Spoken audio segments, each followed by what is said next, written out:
And I'm going to share screen. And I'm going to pull up the slide.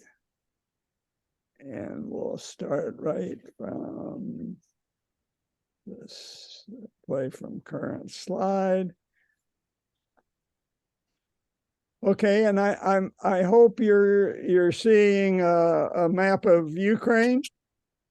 This just came out today. I've been following Ukraine, the latest from the Telegraph. It's pretty darn good, but you know it's a stalemate. But they're all predicting a spring offensive. So we'll see. And I just want to mention, you know, we do have other possible update topics. If anybody requests in you know, Afghanistan and the Pashtuns, China, the Silk Road, the stands, but let me know, we can insert. And if anybody wants to give a presentation, by the way, this is a study group. So I just want to get started where we left off last week, and that was Coronado, coming up from Mexico to investigate this rumor of Cibola, a city of gold. He gets up at Huacal, where Esteban was murdered, and he makes short work of the Zunis, and then he wants to look around. He notices not much water, so he sends a scouting party out west towards the Colorado River. They've heard of this Colorado River, and to see if they can get some water. So right up the trail are the Hopi villages, and the Hopis find it prudent to lead them to the Grand Canyon, but they're holding back on them, as I mentioned last week. Sure, they found, here's the Grand Canyon. Oh, and there's the water way down there. But they did not show them the nearby Little Colorado River Gorge that was very near the Grand Canyon, and they surely could have if they had wanted to. We stopped last week right at about this slide, Moen Kopi, named after one of our audience members, Bruce. And the point here is the Hopis have lived in these this water basin of the Little Colorado and their ancestors for millennia. And this is what the Little Colorado looks like. It's manageable. It's not the Grand Canyon. But the Hopis didn't show them that. And gonna move something here. Is Havasupai in the Little Colorado? No, that's at the other end of Grand Canyon. Okay, so this is just an example of how culture reflects function. And their culture, the Hopi culture, really celebrates the gift of water.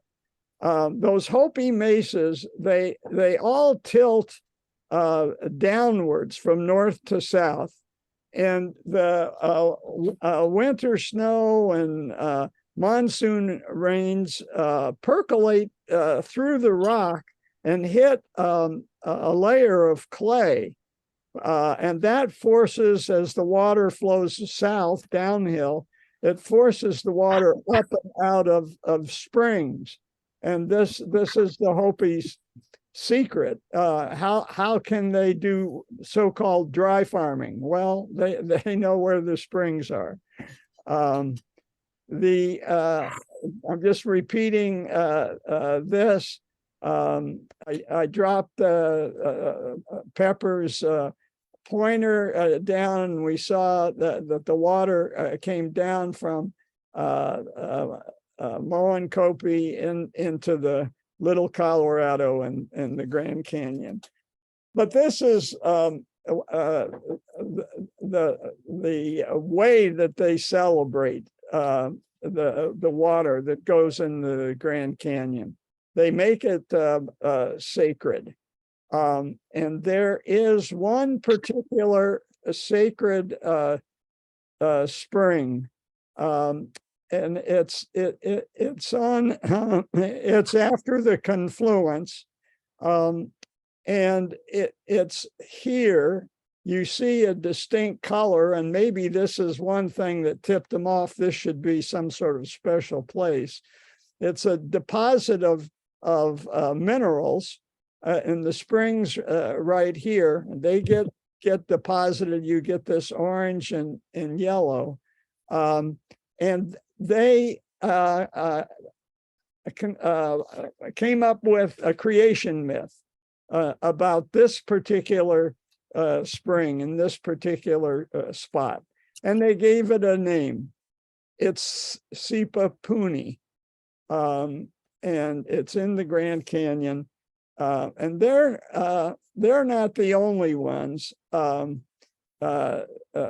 Navajo and the Zunis have made this a sacred place as well. The gentleman that you saw that has given the best interview on Hopi culture, he's never been, because he's respecting cultural boundaries, and that he feels to go, he has to go make it to a higher religious, spiritual level. And he doesn't belong to any particular religious society. So he doesn't feel like he's spiritually prepared. As soon as we got to the Indian reservation, this is 1969, we got these two books, one, the autobiography of Hopi, the other of a Navajo. And it's what's the relevance? Why am I dwelling on this? The Hopis maintained an integrity in their culture, and they rejected and were able to reject our culture, although they made one exception for Mormons. We'll talk about that maybe later. But their Garden of Eden myth is at the bottom of the Grand Canyon, and it features a series of other worlds. So they figure that we're in the fourth world, and that spring is coming from the third world. In their kivas, they have a little hole in the center of their kiva, and that is symbolic of going to the third world. There's another important, very practical consideration: salt.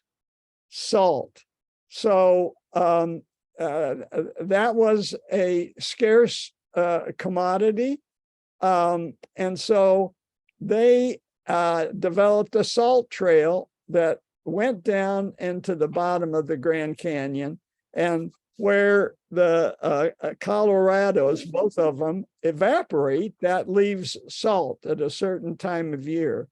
And they go down. It's considered an initiation rite. It's both spiritually and physically dangerous. And they get the salt and harvest it and give it to their female relatives.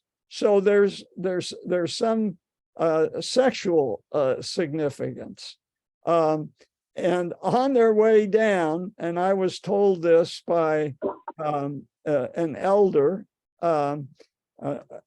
there's a rock that has a hole in it, and all the men symbolically place their penis in that rock. And they've probably been doing it for thousands of years. And they're the object of their affection is Salt Woman. And this is a graphic illustration of a description that was generated over a century ago. And the Pueblan societies all share this. So there weren't many sexual hangups, and I want to add one more that's actually profane. They have a kachina called a clown kachina. And if you think Halloween costumes, this is Halloween costumes turbocharged. And the men of the village for different dances dress up as different types of kachina. But I'm showing this particular slide. We went to one that was a parody of a church ceremony, if you will. They had the regular spiritual leaders up giving their homily, but on this particular dance, the clown kachinas come in and heckle the minister. So imagine that, Shigeko, in your church. There was one Sunday a month where you were allowed to heckle the preacher. And in the one that we attended, the profanity was the clown kachinas went over and humped the ladders, pretended to have intercourse with the ladders. So their sensibilities are certainly different than ours. I think Geico would agree one of our peak experiences was attending the Hopi dances, which are still intact and integral to their belief system.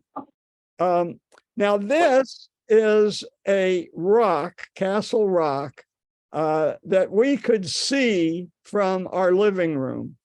So, Rudy, this is like a half a mile from here to Indian Valley School nearby.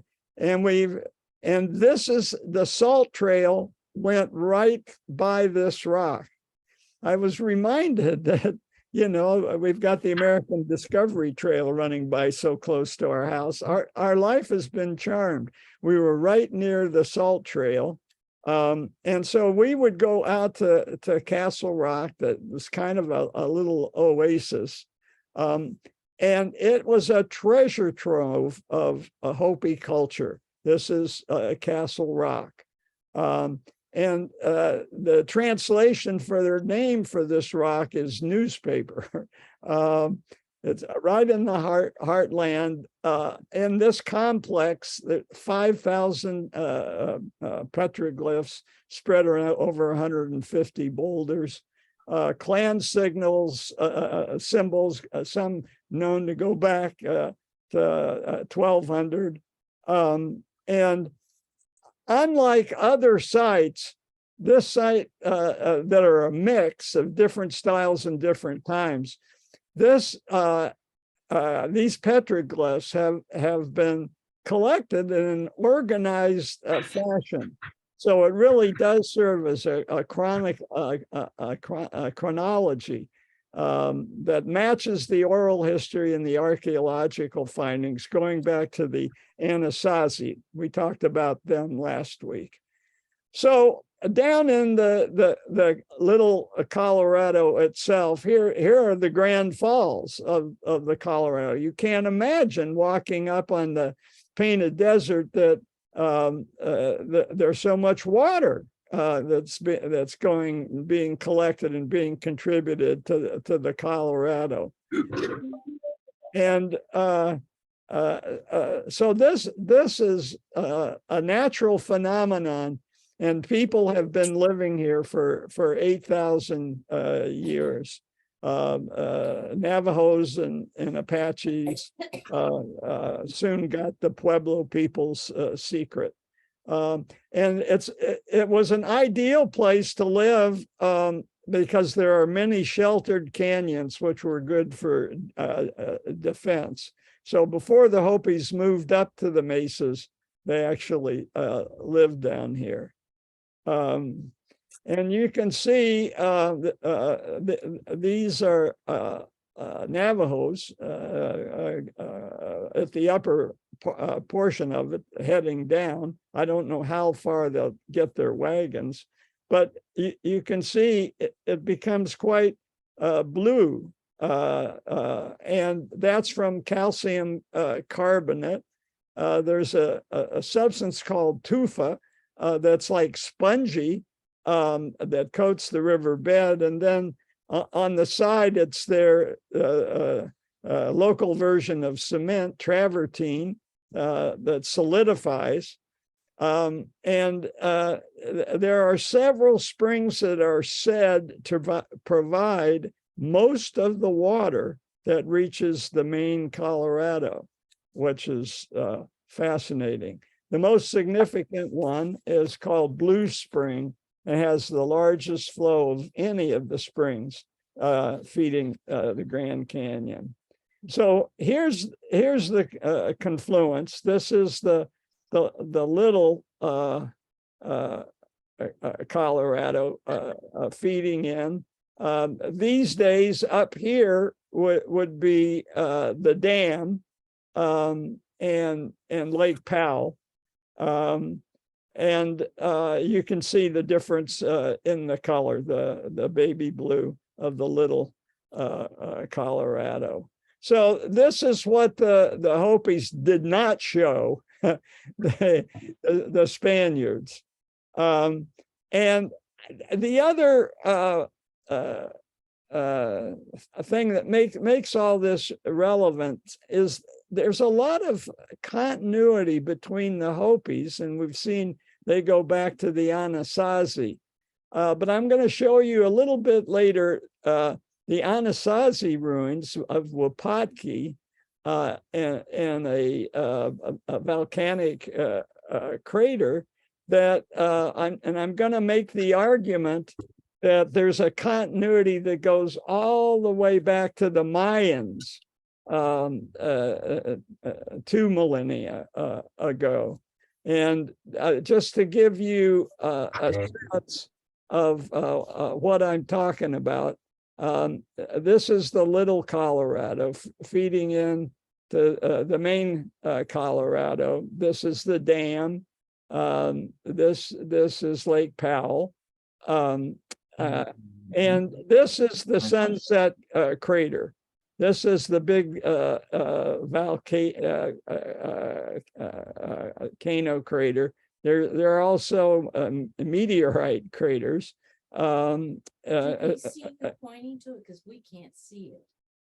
Oh dear. Do they see you pointing to it? Do you see me pointing to it? Yes. You see the pointer? Yes. Oh, my local audience, I projected on the screen, and they can't see me pointing. Quit moving it around. Yeah, I'm a nervous speaker. So here is the volcanic crater, Sunset crater, and Wapatki is just north, and I'll show you that. That's one of the 4 sacred mountains. Yeah. So this is where Wapatki is, right north of the Sunset crater. And this is interesting because at the Wapatki ruins, some of what they have dug up are seashells. So there was a seashell trade that made it all the way from here to the California coast. And that's why we're not surprised when the Spanish get to the California coast that the California natives know what Coronado has done, and any atrocities are duly reported right back on that trade route. So this from the ground, this looks like an innocuous mountain, but you fly an airplane over it, and there it is. And it's quite something. Satellites saw steam coming out 7 years ago, 8 years ago.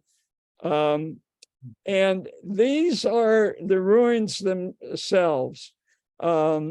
So there were people living there until around the turn of the last millennium.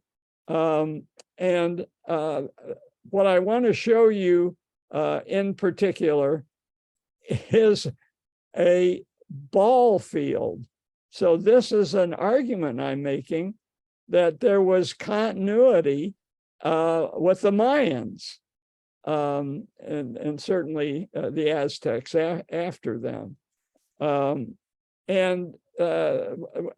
I talked last week about Batatican, which was a smaller version of Mesa Verde, a part of the Anasazi. We won't spend time on that.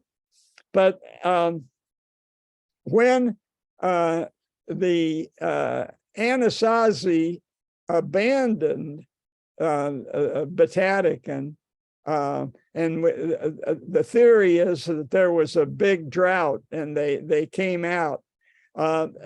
Some of them headed south to the Hopi mesas, figuring out there's a little Colorado River down there. But some of them just kept going east and established the pueblos. And you'll remember me being chided by a Navajo ranger for not understanding that it wasn't really water, it was a spiritual movement that led to the establishment of the pueblos. But the Hopis headed south. This is the corn dance. We were lucky enough to be invited into the corn dance. I think I told you we had a mixed couple friend. She was Hopi and he was Navajo, but the Hopis are matrilineal, so he was automatically accepted. And she was a scrub nurse at the hospital, and she invited us down. I think I've made the point that the cultural difference between the Hopis and Navajo is much greater than the cultural difference between me and Iko. So this is where they lived. They were successful in their resistance. Wikipedia argues more successful than anyone was. There was a Pueblo revolt. The Hopis were all in, but after the revolt, the Hopis really maintained their resistance. And you could argue that was the advantage of geography.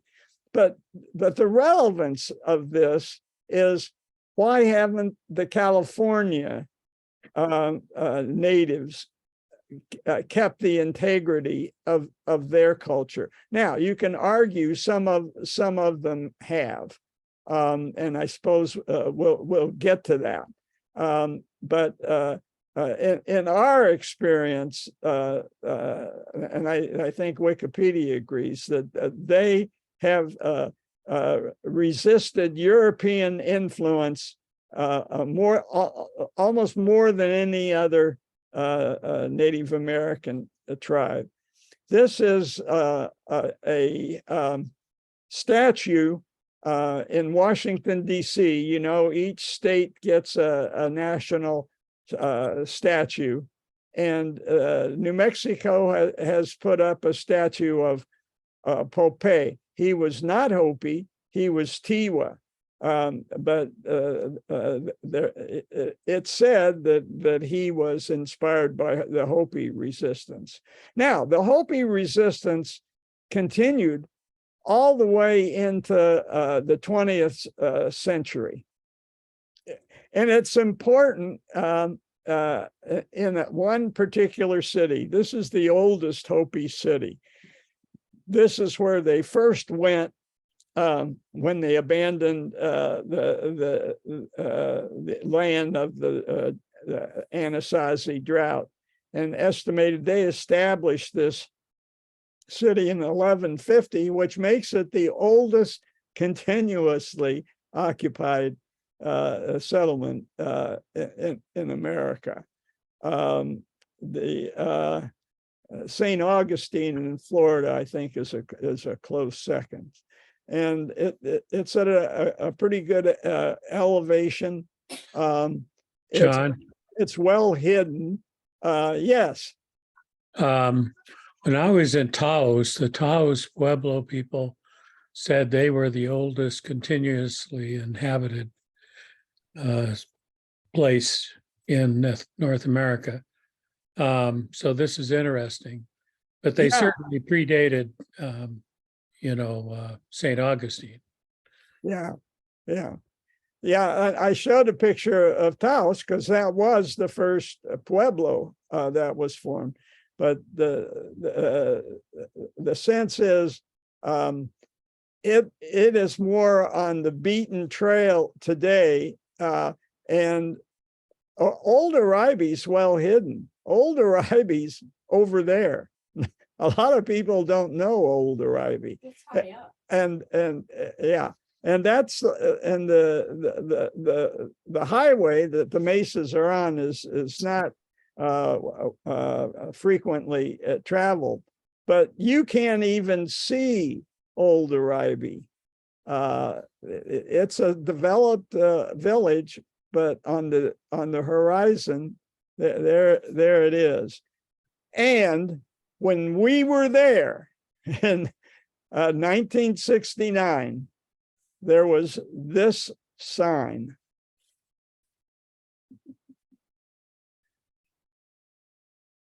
And we weren't allowed to go in. And so that has loosened since. But Old Arabi was the super secret place. This is where they had the snake dance, rattlesnakes. Yes. Rattlesnakes were captured and saved for this annual event. But today, things have loosened up a bit, and they see themselves as patriots. By the way, Jim, there was a track star who got a silver medal in the 1912 Olympics, Louis Tiema. He was a contemporary of Jim Thorpe and a good buddy of Jim Thorpe. And because he went to Carlisle school. So Jim, in addition to being our archaeology aficionado, is also our track and field aficionado. I'm aware of his story. I'll send you a nice write-up on it. I think it was in Sports Illustrated, actually. Well, I've got a pretty good one from the Smithsonian, so we'll exchange. Maybe it was a Smithsonian. Yeah. Okay. All right. So, and as I said, when we were there, it was magic going into the Hopi villages for the dance, and we got a good heads up from our friend. Incidentally, we recently got the sweetest letter from them. They live in Old Arabi. She was from the oldest clan, the Bear clan, which gave her some property rights in Old Arabi. And they read about the storms over New Year's, and they offered us a place to park our car in Old Oribe, and they would find a van for us to sleep in. It was, it brought tears to my eyes. It was so sweet. And they're the ones that won't visit California out of fear of earthquakes. All right. So finally, we're leaving the Great Basin. I think I made my case that we needed to do that. We needed to see what the Spanish had done in up into the east of California. And now we can focus on California coastline. And it's the coastline. That's where the Spanish are going to focus their attention. So it makes it kind of simple for us to start with. Now, this is what Bob Oxenberg sent me. And there's more. So I'll complete this. Apparently, there are other maps. But he was perplexed as to why, even after they knew that California was not an island, why did it still was that shown that way on the maps? So that'll be next week. I mean, the maps of early day. Showing California as an island, but then not having anything. As far as the Spaniards were concerned, this was terra incognito, I guess incognita. And we saw this map in a museum in Mexico. It was irresistible. So there you go, David. You can add this to your map collection. John, I was going to say, isn't the reason for that is because Baja California, and they had sailed up whatever it is, 500 or 600 miles on the inside of the Baja, and maybe not reach the top of the Colorado. Yeah, that's exactly. Remember, they're going to fill in a lot of this. But they ain't going to fill in the San Francisco Bay, right? Just like the Hopis didn't tell the Spaniards about the Little Colorado. The Miwoks and all the Native Americans kept the secret for 227 years after Cabrillo. I read there's a lot more in that sort of Twitter thread I got. It was, I mean, I think you'll all know it, but another reason they thought it was an island all the way north was there were very few rivers. And if that landmass or that island had been connected to the mainland, there would have been major rivers draining the continent. What they didn't know, as you just pointed out, was that the bigger rivers that we have, Sacramento, American, etc., drain into the bay, and they didn't know about the bay. Right. So you guys all know that. It was new to me. Yeah, no, this is going to be fascinating how they can miss the Golden Gate for 227 years. It's shrouded in fog. It's extremely rough coast, and unless you're very close, you don't see it. Yeah. And the Spaniards never saw it. Right. They never saw it. They discovered it inside out. They discovered it by climbing a hill in Pacifica. They were on their way to Point Reyes. They knew about Point Reyes, and they climbed a hill in Pacifica and looked east and said, "What the hell is that?" And they went down and they built canoes and put them on the bay and explored on the bay and found finally La Boca, the mouth, the Golden Gate. And we'll get to how it got the name Golden Gate, which is also interesting. Who will the Spanish find along the coast? And I'm going to take this occasion just to do a brief review. Before Russia invaded Ukraine and America abandoned Afghanistan, before we took our deep dives into those parts of the world, we had come up the California coast and looked at how people got there. And David Klinick helped us with that. And I promised the Paisley Caves, Jim. So here they are in Oregon. Jim's been there. This was the long-held theory of a land bridge. They had to wait for ice to melt to make it passable on foot. But wait a minute, what if they mastered canoe technology, and they could manage to go earlier in a couple of thousand years earlier in canoes, following the kelp highway, a string of kelp beds, and just hopscotch along the coast all the way down.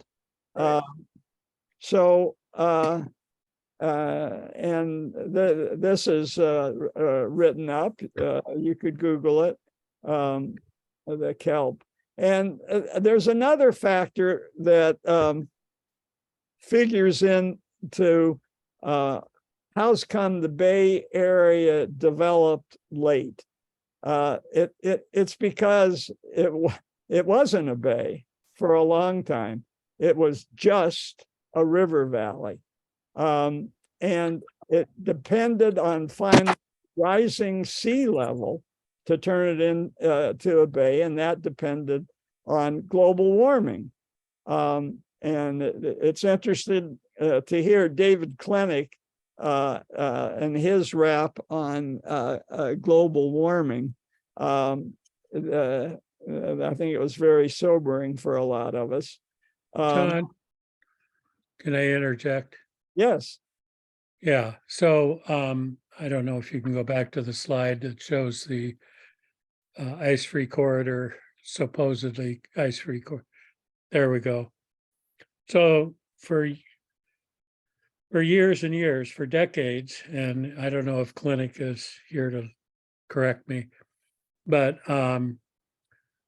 the discovery of the Clovis peoples in New Mexico and further east, and the projectile points, the theory was that the first people to come to what we now call continental United States came through an ice-free corridor.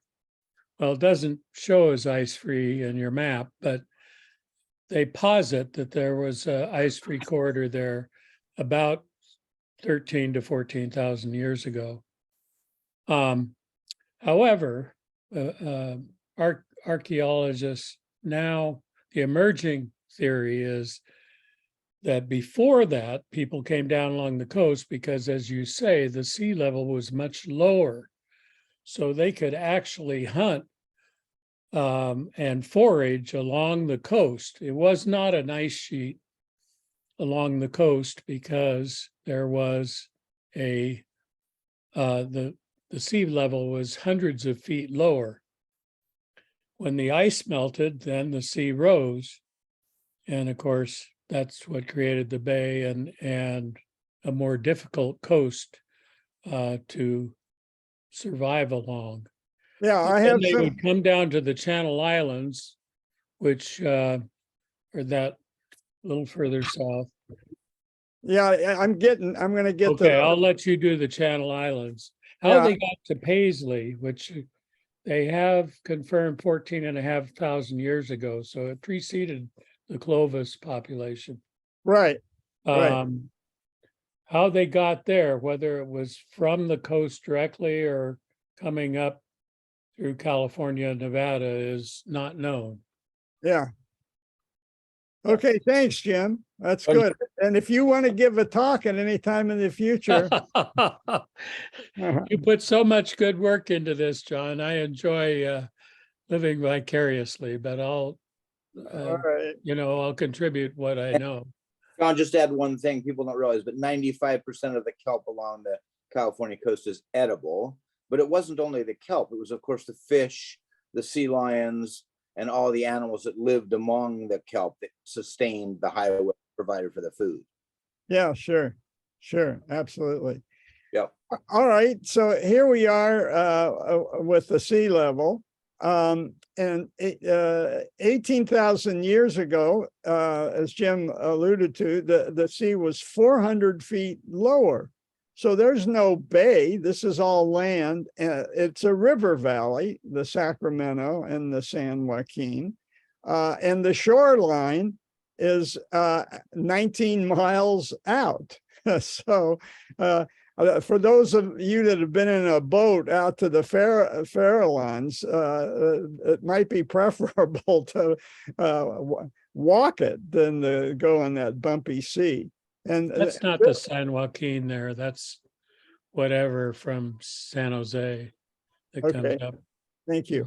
Anyway, And this is the Farallon Shelf. Now, the Farallon itself is also the name of a plate, and we spent quite some time reviewing how the plates came together, and the Farallon plate basically disappeared. So, and then this just projects a little in the future. I couldn't resist as long as I was pulling up slides that this projects where the water's going to go and the areas there that are at risk and why. And you can see there's a lot of diked land here that is at risk for future sea level. So this is the Channel Islands. This is meant to show Santa Rosa, which was then one island. So it was the Channel Island of Santa Rosa. And this is what that looks like. And then you see in the lighter colors today, the actual multiple islands of the Channel Island, but 18,000 years ago, that it was just one big island, and there were many settlements that were established on Santa Rosa Island, but guess what? They're all underwater. So there's a lot of underwater digs, and I think they've done a few, and maybe Jim could tell us about that, where they've got a lot of valuable information. The other great thing about the digs on the Channel Islands is the absence of rodents, varmints, that really despoil archaeological left behinds. And so there's a tremendous lot of information, and you're going to see that this area had a cultural head start, that human beings made a lot out of the fact that this was the first place they came to in California. It was the warmest, yet still right next to aquaculture, marine life. It had a lot of advantages. And the Chumash Indians, who I'd barely heard of, are leading the pack in terms of California tribes. So Daisy Cave is one of these. Here's the details of the dig, and the paleo coastal culture is the first culture, and it gives way at some point to the Chumash speakers, but it's way, way, way ahead of the stone worked Clovis culture. So it's marine life, not hunting with sharp points in California. So that was fish hooks. And then they were in a good position with the Holocene, which was a warming trend, which was what caused our global agricultural revolution through the old world and Central America as well. And once that happened, the paleo coastal fishing culture, marine culture, only gave way to hunter-gatherers gradually, slowly. And as Jim pointed out, Clovis stone came in, but from the Great Basin, from the east, not from Siberia. Yeah, John.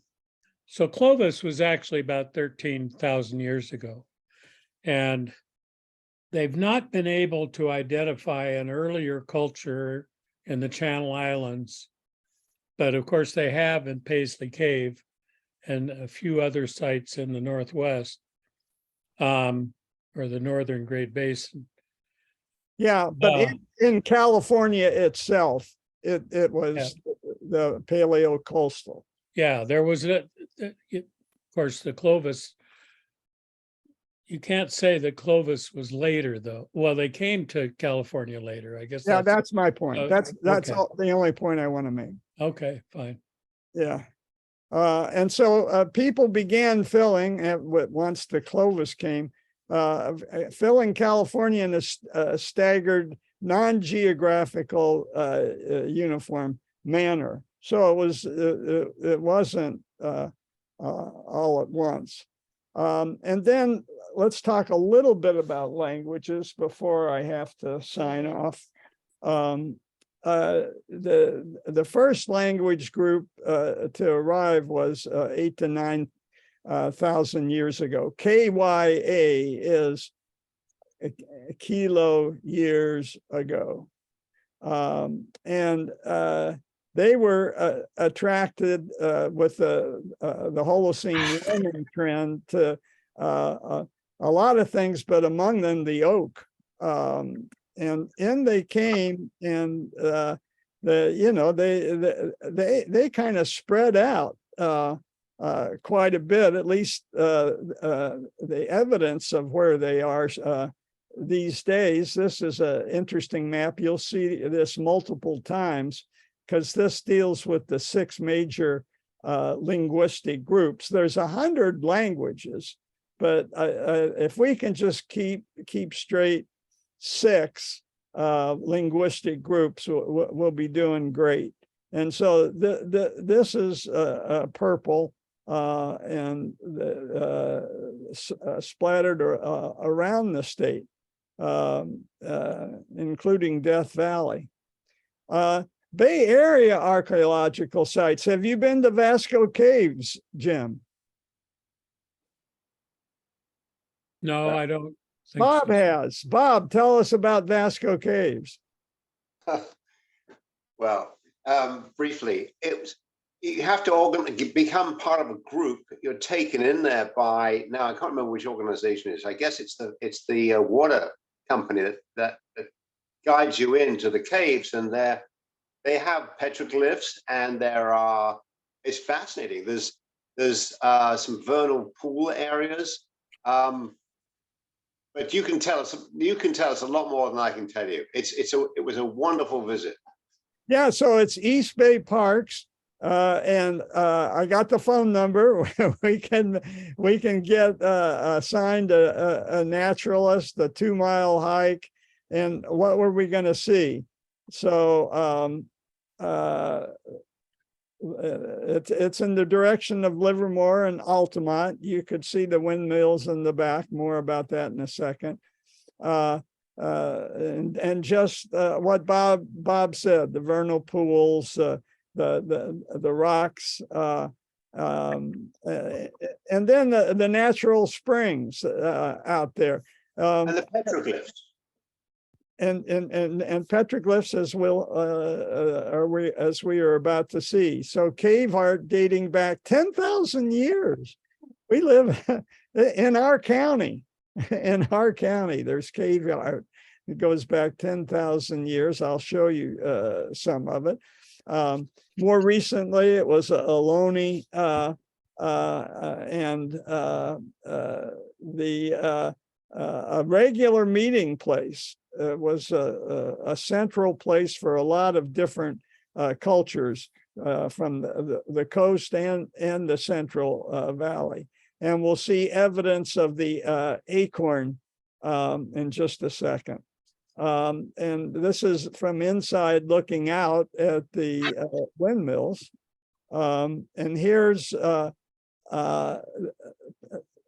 petroglyphs of a bird. Was there anything else besides the bird? That's the only one that I could really find. I recall that one being the main one, but there were certainly other petroglyphs. Yeah, there were several. They're all in the same area, same rock area. Yeah. Okay. But the modern day raptors are endangered by the windmills, and it's pointed out though that those windmills serve a million Bay Area residents. But the blades are moving pretty fast, and these are the victims: golden eagles and hawks. The idea is a long-term plan is to replace them with 187 larger, slower moving blades. So I don't know how that'll work. So they're already in progress, John.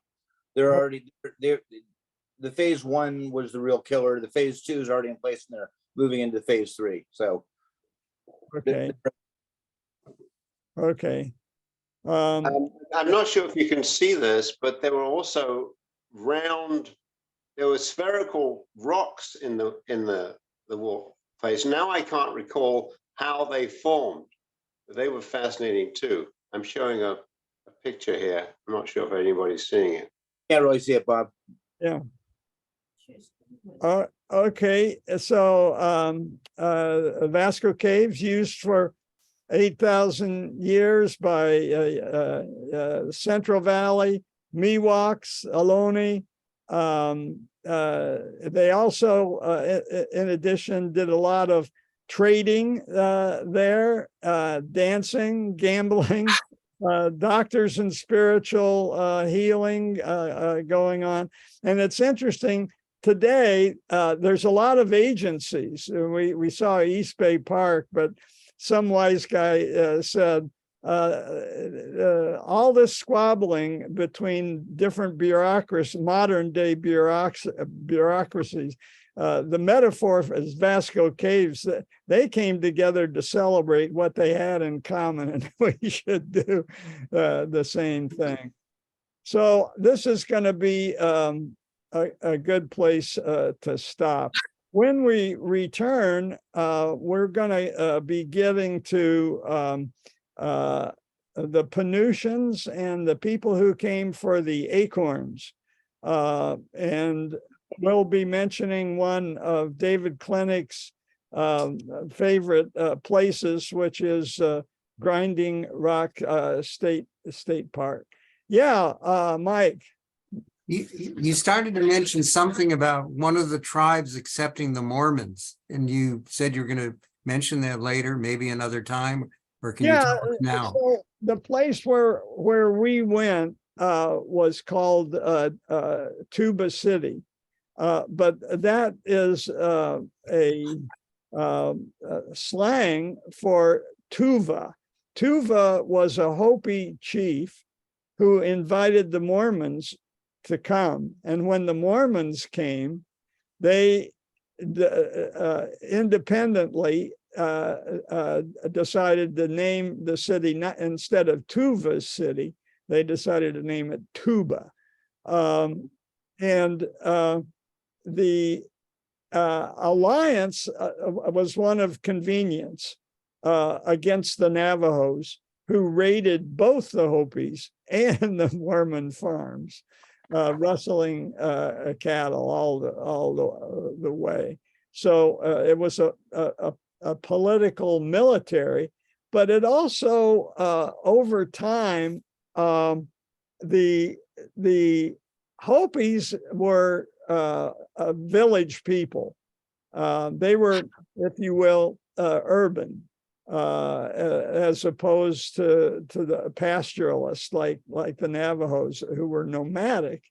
And so the Mormons had a more natural affinity for them anyway.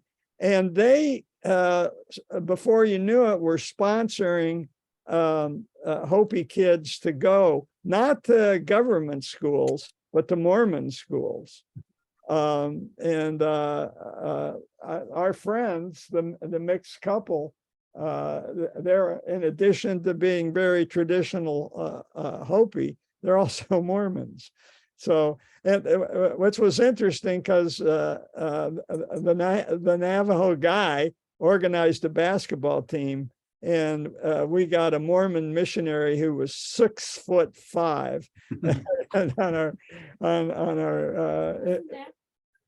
Mormon though, his wife was, but he wasn't a Mormon, was he? I think so, but we can talk about it. All right, other questions?